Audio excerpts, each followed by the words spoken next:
শেষ ৩২, জাপানকে হারানোর খুশির মধ্যেই দুঃসংবাদ শুনেছে ব্রাজিল।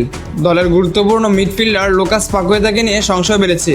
সেলেসাওদের ফুটবল ফেডারেশন ইঙ্গিত দিয়েছে পাকুয়েতার হয়তো বিশ্বকাপ শেষ। সোমবার শেষ ১৬ নিশ্চিত লড়াইয়ে প্রথমার্ধে শেষে মাঠ ছাড়তে হয় পাকুয়েতাকে। সেদিন তিনি খোঁড়াতে মাঠ ছাড়েন। তার বদলে নামেন তরুণ ফরওয়ার্ড এন্দ্রিক। মঙ্গলবার ব্রাজিল ফুটবল কনফেডারেশন সিবিএফ জানিয়েছে পরীক্ষায় পেকাতার বা উরুর পেছনের পেশিতে হ্যামস্ট্রিং চোট ধরা পড়েছে। তবে তিনি কতদিন মাঠের বাইরে থাকবেন সে বিষয়ে এখনো কিছু জানানো হয়নি। সিবিএফ এক বিবৃতিতে বলেছে, জাতীয় দলের মেডিকেল দলের তত্ত্বাবধানে তার নিবিড় চিকিৎসা চলবে। যত দ্রুত সম্ভব তাকে মাঠে ফেরানোর লক্ষ্যে এই চিকিৎসা দেওয়া হবে। এর আগে রাফিনের ইনজুরি নিয়ে চিন্তায় ছিল ব্রাজিল শিবির। এবার পাকুয়েতার চোটে তাদের নতুন দুশ্চিন্তার কারণ হয়ে দাঁড়িয়েছে। কোচ কার্লো আনচেলত্তির এবার নতুন করে পরিকল্পনা সাজাতে হবে।